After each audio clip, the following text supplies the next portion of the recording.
Thanks for this wonderful opportunity to share our IT-related work in the area of social security pensions. I am having with me two of my colleagues, Mr. Baryani. He is the senior.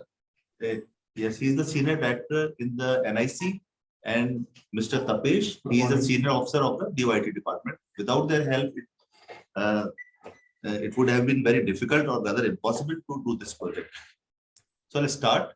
This is about the faceless delivery of public services, and can we switch over to systems where we totally eliminate human intervention? So it is one such example, and it is regarding the biggest scheme of our department, which caters to the need of 95 lakh people of our state, and we disperse around 10,000 crore rupees through this portal, through this intervention every year to the needy old age and pensioners and widows and especially able persons. So the social security pensions are for the senior citizens, especially able persons and widows. And इसमें बहुत ज़्यादा challenges था. एक तो आप जान ही रहे हैं कि कितना जो volume of money has to be transferred to the beneficiary बहुत बड़ी जिम्मेदारी है, और ये सही हाथों में ही पहुंचे और तत्काल पहुंचे, नीडी तक पहुंचे, ये बहुत बड़ा चैलेंज था. इसमें पहले कॉम्प्लेक्स प्रोसेसेस थे, बहुत सारा डॉक्यूमेंटेशन की जरूरत होती थी, उससे फिर डिस्क्रिशन आ जाता था, फिर करप्शन भी आ जाता था, डिलेज बहुत ज्यादा होते थे, रेगुलेटरी इनर्शिया भी था.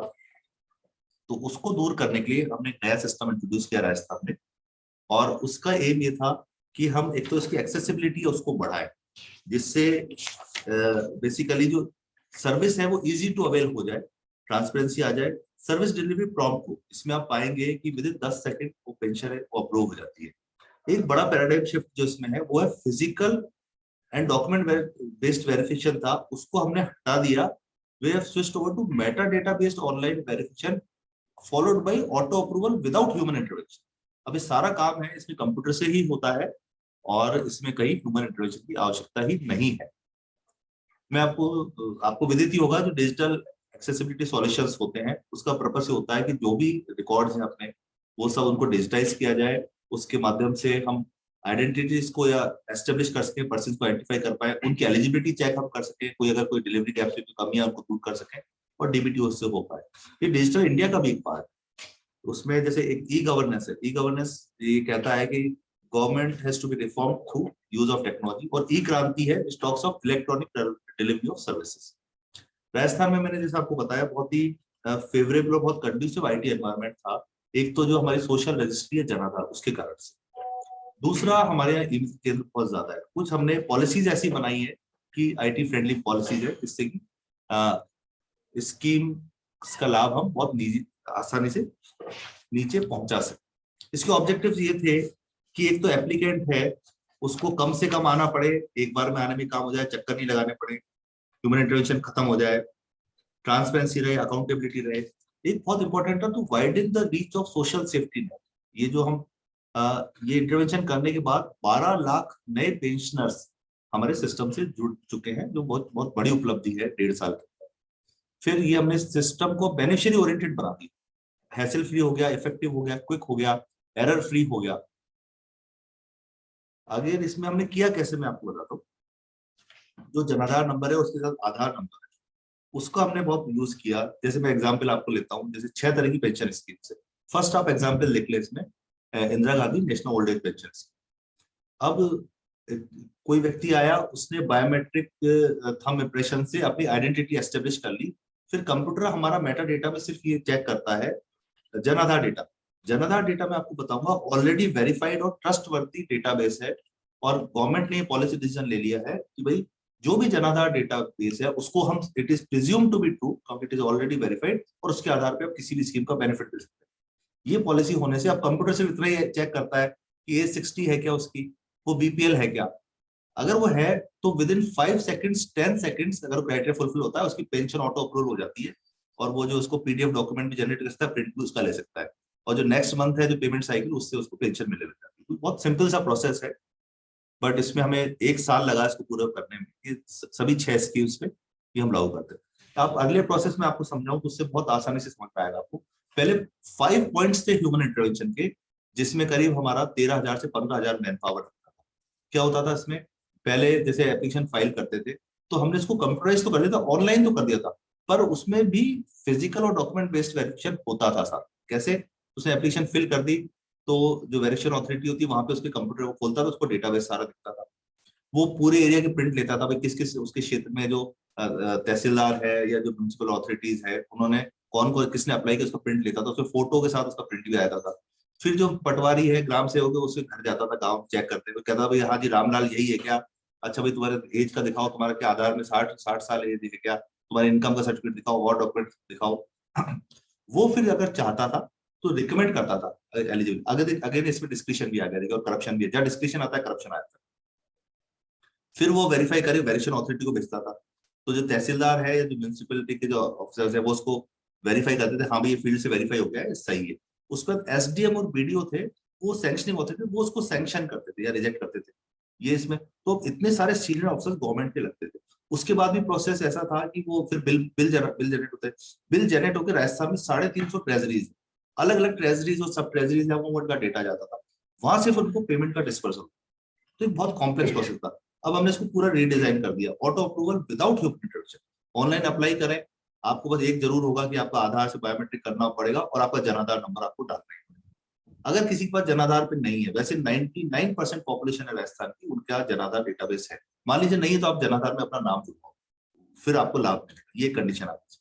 अब जैसे आपने जनाधार नंबर डाला तो आपका ऑटो फिल हो गया, आपका पूरा डेटा ऑटो पॉपुलेट हो गया, सब आपका नाम पता gender category address mobile number account number BPL status annual income सब कुछ ऑटोमेटिकली, विडो है डाइवोर्स्ड है, अगर कोई डिसेबल्ड है विशेष योग्यजन है तो वो उसकी कितने परसेंट डिसेबिलिटी है, क्योंकि हम 40% अबव पे देते हैं, वो सब डेटा भी इसमें सब कुछ दे रखा है, वो आ जाता है।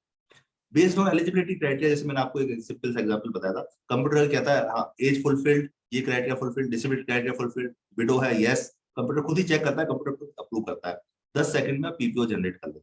फिर आपने वो जो बहुत सारी ट्रेजरीज को उसको भी हटा दिया, सेंट्रलाइज ट्रेजरी सिस्टम कर दिया, तो जयपुर से ही हम सीधा उसके खाते में, बेचने खाते में हम 10,000 करोड़ रुपए हर साल ट्रांसफर कर रहे हैं। इसको हमने फ्लो चार्ट से दिखाने की कोशिश की है आपको।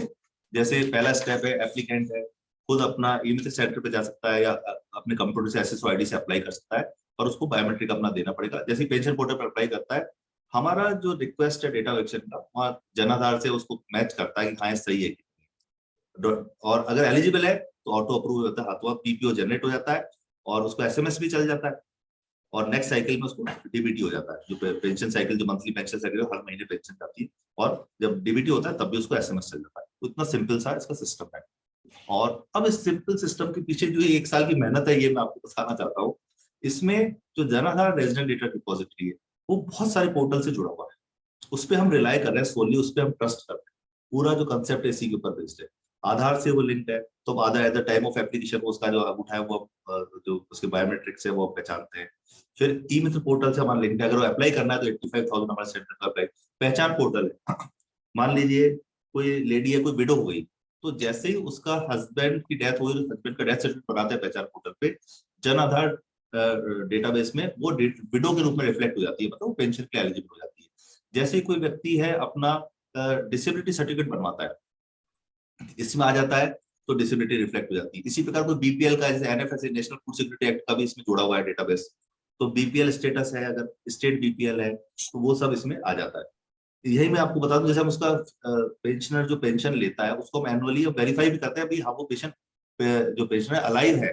तो अगर मान लीजिए वो पॉस मशीन से हमारे अगर वो राशन उठा लेता है तो हम उसको अलाइव मान लेते हैं, तो वहां से भी, वहां के भी लिंक है। इसी प्रकार हमारे सिलिकोसिस का एक अलग स्कीम है, उससे भी लिंक है, तो जैसे सिलिकोसिस अप्रूव होता है उसका सर्टिफिकेट, और उसको पेंशन भी शुरू हो जाती है। तो इस तरह का ये रीडिजाइन पेंशन पोर्टल है। तो इस जन सूचना पोर्टल से ये जो सारी इंफॉर्मेशन है हमारी 95 लाख पेंशनर्स की, वो हमारी वेबसाइट पे और जन सूचना पोर्टल पे अवेलेबल, जिसको देखना हो देखे। इससे क्या होता है, कोई गलत जो लाभ लेता है उसकी पड़ोस का गांव वाला उसकी शिकायत करता है, इस तरह की बात होती है। ये आईएफएमएस से भी लिंक्ड है इसके ट्रांसफर के लिए। फिर इसमें गवर्नमेंट ऑफ इंडिया का भी पोर्टल बना हुआ है, जो अपना नेशनल सोशल असिस्टेंस प्रोग्राम चल रहा है उसका, तो ये गवर्नमेंट ऑफ इंडिया की स्कीम्स का बेनिफिट भी देता है और स्टेट गवर्नमेंट का है वो भी बेनिफिट देता है। और फिर ई संचार से जुड़ा हुआ है जिससे कि हम टेक्स्ट और वॉइस मैसेज भेज पाते हैं। तो इसमें करीब हमें 10 पोर्टल्स को सिंक करने में it was a huge task, but ये हम इसको अचीव कर पाए। और ये एक और इम्पोर्टेंट स्लाइड है, इसमें देखिए क्या फर्क आया बेसिकली। ये फिजिकल गवर्नेंस से अभी डिजिटल, मैनुअल गवर्नेंस से अभी डिजिटल गवर्नेंस का। पहले तो एप्लीकेंट को फिजिकली अप्लाई करते थे और उसको चेक करते थे भाई हाँ रामलाल है, श्यामलाल है, लाली बाई है, यही है क्या। अब हम नहीं करते उसको फिजिकली, हमें मान लेते हैं अगर उसने अंगूठा लगा दिया तो इसका मतलब रामलाल है, लाली बाई है। और उसका डेटाबेस अगर उसमें दिख रहा है उसकी उम्र जनाधार में 60 साल है और बीपीएल दिख रहा है तो हम उसको मान लेते हैं कि सही डॉक्यूमेंट, हम मानते नहीं उससे। जो सीक्रेसी थी वो खत्म हो गई, ट्रांसपेरेंट हो गया सिस्टम। बहुत सारे हमारे जो फील्ड के ऑफिसर थे उनको घर घर जाना पड़ता था चेक करने, तो उसमें उनका समय भी व्यय होता था और करप्शन भी होता था। अब हमने कहा किसी ह्यूमन बीइंग की हमें आवश्यकता नहीं है, जो महीनों लग जाते थे, एप्लीकेशन खो जाती थी, पड़ी रहती थी, अब हैप्पीनेस विद इन सेकंड्स मिल जाती है। ह्यूमन सिस्टम कोई भी होगा हमेशा it will be studied with errors. Computer का कोई भी सिस्टम होगा, आईटी सिस्टम होगा, कंप्यूटर हमेशा 1+1 2 ही जोड़ता है और कोई गलती नहीं करता। 100% एक्यूरेट सिस्टम है। इतने लाखों लोगों को हम पेंशन हर महीने देते हैं उनके खाते में, उसमें कहीं अकाउंट नंबर उनके 10-10 12-12 डिजिट होते हैं, कहीं कोई सिंगल गलती कंप्यूटर करता नहीं। फिर बहुत सारे पोर्टल थे, अलग अलग पे करना पड़ता था, हमने 10 पोर्टल को जोड़ दिया, सिंक्रोनाइज वर्किंग वही multiple portal. Description delay corruption eliminate हो गया, software based ethical e governance की हम बात करते हैं। अनसर्टेनिटी रहती थी, वो पेंशन अप्लाई कर दिया, पता नहीं मिलेगी नहीं मिलेगी, 5 सेकंड में रिजल्ट मिल जाता, भाई है मिलेगी कि नहीं मिलेगी। और जो क्रेडिबिलिटी थी, क्राइसिस था, उसको पिलर्स ऑफ ट्रस्ट आ गए। तो ये एक्सेसिबिलिटी। अच्छा, अब इसकी की फीचर्स क्या है, इसमें जो हमारे 80-85 हजार ई सेंटर उससे बहुत हेल्प रहा। यूजर फ्रेंडली है, अब हमें कोई नाम पता डॉक्यूमेंट लेके जाना नहीं है, सिर्फ हमारा नाम पता होना चाहिए और जनाधार नंबर पता होना चाहिए, वो डालो उससे काम चल जाएगा। अभी क्रेडिबल सिस्टम है, इसमें एलिजिबिलिटी चेकर भी है, कोई भी व्यक्ति अपने डाल करके एलिजिबिलिटी खुद भी चेक कर सकता है। एसएमएस सर्विसेज में जिससे दोनों तरफ इंटरेक्शन हो चुके। इसमें एक्सक्लूजन मैकेनिज्म भी हमने रखा है, जैसे मान लीजिए गवर्नमेंट सर्वेंट का डेटाबेस है, जो गवर्नमेंट जो रिटायर्ड पेंशनर्स है उनका डेटाबेस है, वो Sir, always. sorry to interrupt you. You have another 2 minutes. अब बस 2 मिनट में कर दूंगा मैं, फाइंड है ना। तो उसको ये ऑलरेडी एलिमिनेट कर देता है, उनकी जो एप्लीकेशन है उसको अलाउ नहीं करता। फिर इसमें डीडुप्लीकेशन का सिस्टम भी है, जैसे एक आदमी 2 बार ना ले पाए। अभी देखो पूरे जो सिस्टम है रीडिफाइन हो गया इस तरह से, एप्लीकेंट के लिए बहुत इजी हो गया, घर बैठे कर सकता है। ई मित्र सीएससी को बहुत फायदा हो गया, क्योंकि 12 लाख जो नए पेशेंट जुड़े तो 50 रुपए उसको फीस देनी पड़ती है ई मित्र पे। तो ये जो इनका बहुत इंपॉर्टेंट रोल है, जो डिजिटल लिटरेसी का जो गैप है उसको ई मित्र जो कॉमन सर्विस सेंटर कर पा रहे हैं। जो ये वेरीफाइंग अप्रूवल अथॉरिटी थी, इनका पूरा समय बच गया, वर्कलोड वगैरह सब खत्म हो गया, अब अपने प्रोडक्टिविटी सी बढ़ती है। सोशल जस्टिस डिपार्टमेंट के लिए हमारे लिए तो मॉनिटरिंग हुई। मैं आपको आज ये कहना चाहता हूँ कि जो स्टेट गवर्नमेंट फ्लैगशिप स्कीम थी उसमें पेंशन स्कीम नंबर 1 है, क्योंकि इसमें जीरो पेंडेंसी है। क्योंकि इसमें या तो रिजेक्ट हो जाता है या अप्रूव हो जाता है, 10 सेकंड तक इसमें जीरो पेंडेंसी रहती है। फिर करप्शन हमारा जीरो हो गया, कंप्लेंट्स नहीं आती हमारे पास। टाइमली डिस्पोजल, क्योंकि हम सेंट्रलाइज्ड ट्रेजरी भेजते हैं सीधे उसके अकाउंट में। ग्रीवेंस रिड्रेसल में भी हमें बहुत कमी आई है। गवर्नमेंट के लिए बहुत इंक्रीज कवरेज हो गया, 12 लाख नए पेशेंट, नील पेंडेंसी है, सिटीजन का बहुत सेटिस्फेक्शन है। तो बेसिकली ये सीमलेस एंड पेसलेस प्रोसेस है। इसमें प्रिवेंटिव विजिलेंस हम रखते हैं। जो हाई रिस्क केसेज है उनकी हम पोस्ट ऑडिट कराते हैं, हम चेक कराते हैं कि उसने कोई गलत उसमें चेंज करा के तो नहीं लिया। प्यूनिटिव विजिलेंस भी, अगर कोई इसने गलत ले लिया तो उसमें एफआईआर दर्ज कराते हैं, 80% annual interest of charge. Social audit का इसमें प्रावधान है। ट्रांसपेरेंसी के लिए जन सूचना पोर्टल पे सेक्शन 4 आरटीआई का उसके साथ लिखते हैं। एनुअल वेरिफिकेशन भी हम कराते थे। अच्छा, इसमें हम और आगे का बता दूं मैं आपको, आगे की मिनट मुझे बताया। इससे बेसिकली फायदा तो ये हुआ है कि पीपल सेंट्रिक है, बहुत सारे नए पेंशनर जुड़ गए, डीबीटीसी तो होता है, अप्रूवल टाइम 10 सेकंड का रह गया, मोर टेक्नोलॉजी लेस पर पावर, और एनहेंस ट्रांसपेरेंसी हो गई, स्पीड बनी हो गया। आगे की मैं 2 लाइन आपको बता दूं जो हम इस साल से करने वाले हैं। एक तो हम एम गवर्नेंस पे शिफ्ट कर रहे हैं। तो बेसिकली जो मोबाइल ऐप हमने पेंशनर्स के लिए बनाया है उससे वो अप्लाई भी कर पाएंगे, उससे वो वेरिफिकेशन भी कर पाएंगे। अभी उसको पेंशन की भाई जीवित है और उसी को पेंशन जा रही है, इसके लिए उसको साल में एक बार बायोमेट्रिक वेरिफिकेशन कराना पड़ता है। तो उसको हम अब ऐसा कर रहे हैं कि उसको हम ये कर रहे हैं कि उसको फेस रिकॉग्निशन के आधार पर उसका वेरिफिकेशन है। अभी आधार ने पिछले महीने अलाउ कर दिया है कि तो वो अगर मान लो अंगूठा नहीं लगाना चाहता, खुद के मोबाइल पे मोबाइल ऐप डाउनलोड करके और अपना फेस दिखा करके कि उसका जो एनुअल फिजिकल वेरिफिकेशन है वो हो जाएगा। तो ये हम करने वाले हैं, ये बहुत बड़ा चेंज है and it has been widely appreciated throughout the state. Thank you. ये मेरे कलीग्स हैं साथ में, बजानी साहब और कश्यप साहब, जिन्होंने इस पूरे सिस्टम को तैयार कराया, 1-1.5 साल की टीम है। Thanks. Very nice presentation, and as in the previous two, you have really utilized IT to the last extent. You know, you have milked well the IT resources. So I have no specific questions. Thank you, madam.